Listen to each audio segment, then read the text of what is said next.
Welcome in to another new AMP podcast. I'm your host, Ben DuBose, and I'm the news editor for the AMP publications team. In that role with the Association for Materials Protection and Performance, of course known as AMP for short, I create content for both Materials Performance Magazine and Coatings Pro Magazine. For today's podcast, in something of an in-house episode, I'm thrilled to be joined by my good friend, Rebecca Bickham. Rebecca, if you don't already know, is basically the face of Materials Performance, or MP, as editor-in-chief of the magazine. In that capacity, she's going to help me today with talking about the 2025 MP Corrosion Innovation of the Year Awards program, for which nominations are currently being accepted. Rebecca, thanks so much for joining me today. Absolutely. I'm glad to be here. I've been looking forward to it, Ben. Yeah, same here. So, first things first, I'll start with a little bit of background on the magazine. Materials Performance is known as the world's largest circulation magazine that is exclusively dedicated to corrosion prevention and control. Published monthly by AMP and distributed to nearly 40,000 readers, MP covers the latest methods of corrosion control used in industries and infrastructure worldwide. And then when you factor in our website, materialsperformance.com, that readership figure can go up exponentially. Now, as far as the awards program, the official website can be accessed at amp.org/MP Innovation Awards. And while there, you can find the official nomination form, a look at the past winners, and answers to many frequently asked questions, or FAQs. We'll expand more on some of those in today's podcast, but that FAQs page on the website is a good reference point if you need a concise summary. So as far as today, let's start with the basics. Rebecca, how did this program initially come to be, and what is its general purpose for the industry? So the MP Awards program started back in 2012, so it's been around for more than a decade now.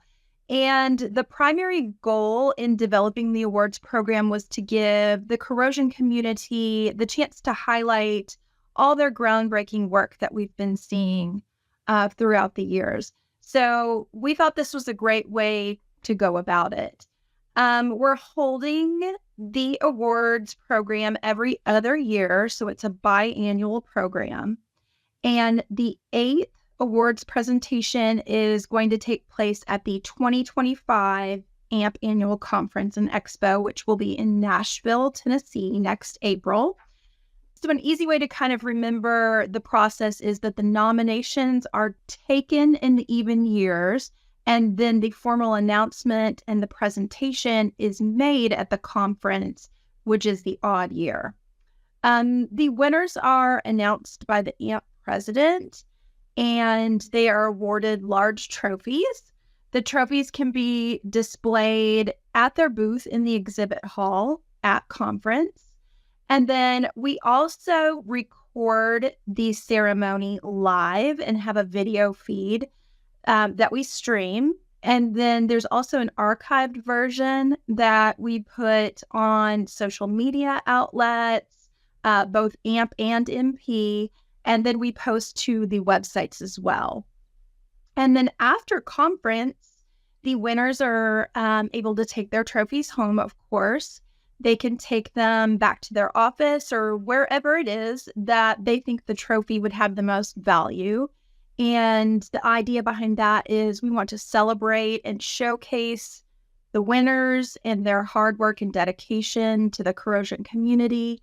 And then those trophies are kind of a symbolic way to display that to their potential clients or customers. And then we have a few other perks as well to being a winner. Each winning innovation gets profiled on either a future print issue of Materials Performance or on the materialsperformance.com website. And so we offer the winners the chance to also come on the podcast and discuss their winning innovation with our listeners.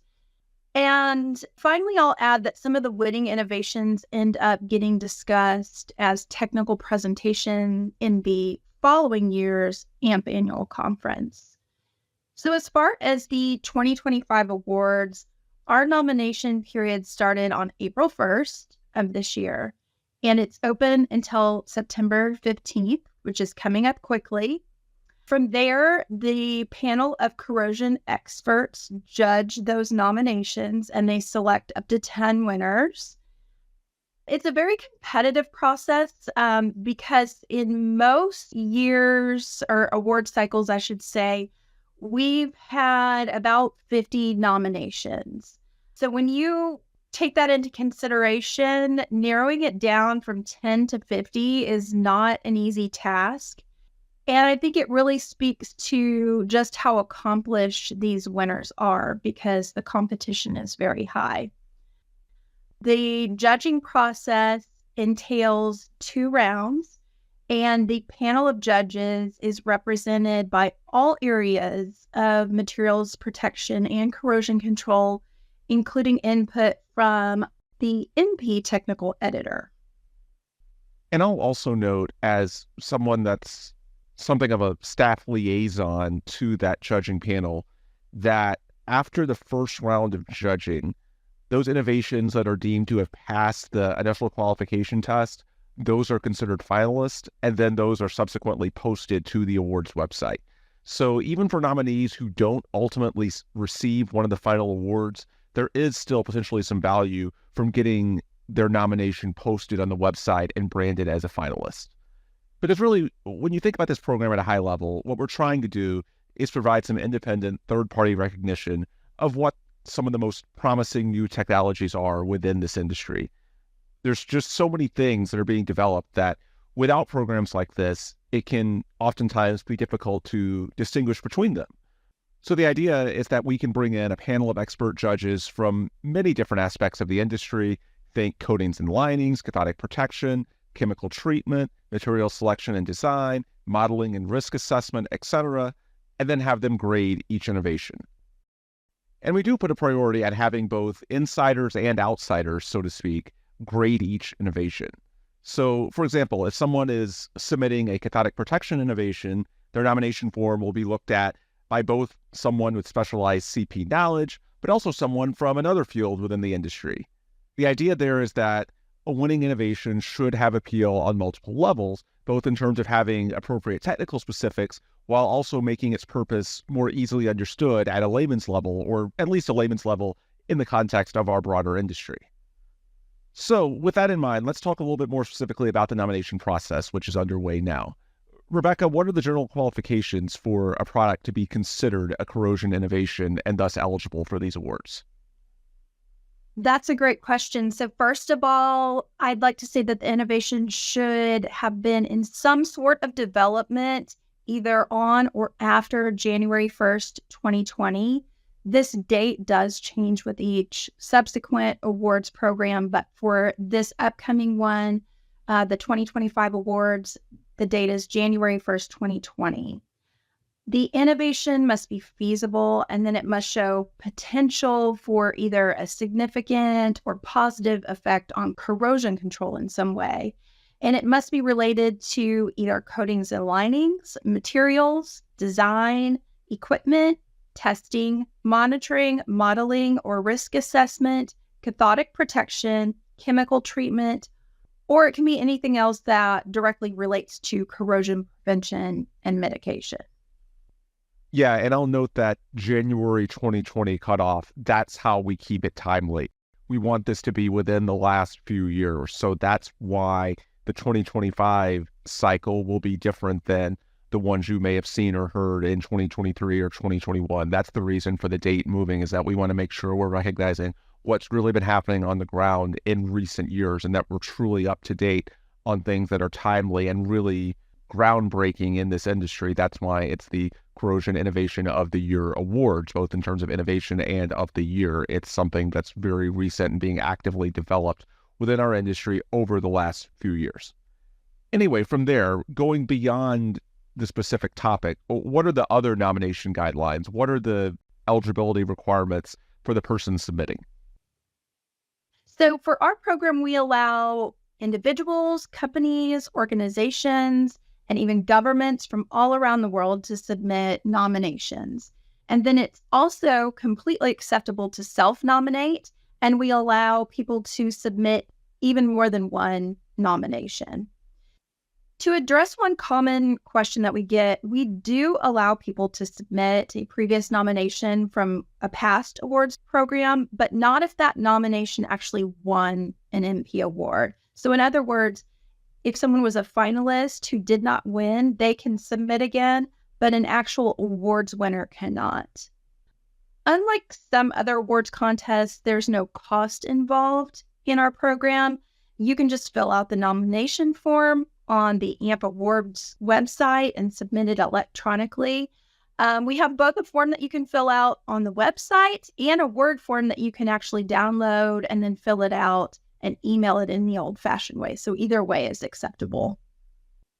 I'll also note that once submitted, those nominations are sent immediately to myself and Carrie Cole, the editor of MP, and then we send those to the judging panel once their work begins later this year. So in the meantime, if you've got any direct questions about the process, you can reach out to either myself or Carrie directly, since we're the intermediaries between the staff and the judging panel. The format for our emails at AMP is firstname.lastname@ampp.org.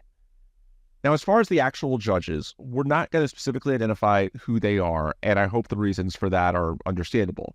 We just don't want people reaching out directly to the panel because at some point you can run into a bias issue. We don't want anyone asking for personal favors. We want there to be a separation so that there can be a truly objective judging criteria and one that's detached from the nominees themselves. The specific identities are kept confidential, bottom line, to preserve the integrity and the neutrality of the awards program as a whole. But what we can say is that they do represent the entire ecosystem of materials protection and corrosion control. So when you look at those various categories that we have within the awards, we bring in people with expertise in each of those individual fields. That's how we try to make the program as broad as we can to represent the entire industry. I'll also note that in terms of our actual winners, at the end of this process, those are not necessarily limited by category. For example, it's not that you're going to only have one coatings and linings winner, one cathodic protection, and so on and so forth. All of these entries are numerically scored, and the highest based on that numerical scoring in multiple rounds will win the awards. And so in a given year, if we happen to have a bunch of really strong innovations within, hypothetically, cathodic protection, then we can have 3 or 4 winners within CP. We want to make sure we have the best innovations within our industry, period, without necessarily being biased to any one specific field to try and force a round peg into a square hole, if you will, or an analogy like that. Because at the end of this process, when we're tallying up these scores in all these various categories, the bottom line is that we want to feel confident that those 10 top scores are indeed the best technical innovations within that awards cycle. And so that's what we're going for, regardless of whether it's materials design, CP, coatings and linings, instrumentation, whatever the field may be. We want the best 10 technological developments and innovations, and so that's what we think we're able to do with the way we've set up this program. We're not putting up any artificial barriers. But as far as what the judging panel is looking for, the main thing I would stress is practicality. There's a lot of brilliant people within this community, and the technologies every single year that come out are tremendous. What I've seen in my years of working with our judges, and I've been involved with this from the 2017 award cycle until today, these are people that are very accomplished within their fields. They're professionals who know this industry very well. Many are still actively working within it. And so beyond just the technical details, they also want to hear about the practicality of each innovation. Can you explain the technology and how it fits within the broader corrosion control field? Can you show evidence of how, in a laboratory setting or perhaps in the field, that it's actually been useful? Because ultimately, it's not just about the technology itself or the potential. The winners typically have an ability to communicate not just that, but also show evidence of its practicality. So in terms of people submitting for the 2025 Corrosion Innovation of the Year Awards, think in terms of questions like these. Can you show, as many of our winners have in the past, evidence in the lab or in the field? Can you explain how this fits within corrosion control and materials protection in 2024 and beyond? Because when we're talking about this upcoming 2025 award cycle, we're really talking about technologies that could very well shape the rest of this decade for our industry. So with that as the general guidance, I'll turn things back over to you, Rebecca. What are some of the nomination specifics and the legalese, if you will? Absolutely. So each nomination form must be completed and submitted, and the deadline is Sunday, September 15th, 2024. And this nomination form will ask you for a full description of your innovation. And we want that description to include as much information as needed for the innovation and the process used for developing and implementing the innovation, in addition to an evaluation of the results and criteria used to kind of determine what its success is. And so there's a summary portion, and that should be approximately 300 words or less, and you're allowed to include one photo with that. And then the full description section should be limited to no more than 10 pages. And again, on the form, participants should select the category that they feel best meets or best fits, I should say, the innovation. And so those categories, again, are coatings and linings, cathodic protection, materials, design, chemical treatment, instrumentation, testing, modeling or risk assessment, and then other. And the entries that don't meet the eligibility criteria will be disqualified. And the ones that are disqualified are not posted as finalists on our awards website. So nominations submitted after the deadline also may not be accepted. And so relative to past cycles, I know for our longtime submitters, that September 15th date might sound a little early in the calendar. And in fact, it's only about a month away from when we're sending out this podcast. So we hope that as you're listening, you're going to be putting together your nominations in the very near future. Now, we know, of course, the majority of nominations do come in towards the deadline because everything is deadline driven. So the reason that we moved that deadline up a bit, by having it in September, it helps with regards to the judging panel and specifically with recruiting the best judges that we can. Because ultimately, the quality of the judges is strongly correlated with the quality of the program. And as an industry, we should want this awards program to do well because it recognizes the best technologies and the best developments within corrosion control. So let's say hypothetically that we had the deadline later in the year, closer to the holidays starting in late November. When you're going into that period, a lot of people have so many other responsibilities going on. You've got your normal job, but also activities with family, with friends, all sorts of responsibilities that can make it pretty difficult to do something extra like judging these innovations around that time of year. And then, as we all know, when you get back from the holidays in January, it's just a rush period of catching up on all those emails, all those to-do list items that we've sort of put off a little bit while enjoying the holidays and things outside of work. So when you look at this awards program and specifically the timetable with regards to the announcement, the ceremony, the presentation at the AMP annual conference, you really need to have things finalized at least a couple of months before conference. And next year, again, it's not until April annual conference. We're doing it in Nashville, so we're giving a few more weeks to let things warm up. But the bottom line is that the awards program really needs to be ready a couple of months before that, because we've got to get the trophies printed out. We've got to plan out the logistics of the ceremony. We've got to ship things. There's so much logistics, so much planning that goes into it. And so in order to do that, we need to have the judging cycle as early as possible so that internally we know who the winners are as early as possible and can start working on the logistics to make everything happen on site in Nashville. And keep in mind, as far as the judging, there's multiple rounds that go into it. And so that does take a lot of time for our panel to go through each innovation and give each nominee the time and attention and consideration that they deserve. And so if we're asking those judges, and remember, these are very busy and accomplished people, if we're asking them right around the holidays to drop everything and get it back to us within a couple of weeks for multiple rounds of judging, that's probably going to limit our ability to get the best judges, because it's just not realistic to expect most people to be taken away from their normal jobs as well as their families or other responsibilities, things going on around that time of year. So the bottom line, the earlier the nominations are in, the better chance we have to recruit the best judges, because they're going to have more time to properly judge and rate all these submissions. Then at the end of the day, we're confident that at that point, we've got the best innovations in the industry, and then this MP Corrosion Innovation of the Year Awards program is truly reflective of the best developments in that nominating cycle. Again, we all benefit when this program represents the corrosion industry in the best light. Rebecca, as far as the judges, again, we're not going to identify who they are, but what are the criteria that they're going to be judging by? how are the awards recipients actually selected? Right. So each innovation, as we've mentioned, is rated using a numerical scoring system. And then the highest rated innovations are the ones that ultimately go on to receive the awards. So the big questions that we ask are, first, does this description provided adequately describe the innovation? So in other words, how it works, what is its purpose, and what makes it innovative? And then second, does the innovation improve an existing corrosion control solution, or does it provide a new solution where none previously existed? Next, has the nominator sufficiently demonstrated that the innovation works as described, either by providing laboratory results or field testing results? Next, can the innovation be incorporated into existing corrosion prevention and control activities? And then finally, does the innovation benefit the corrosion control community?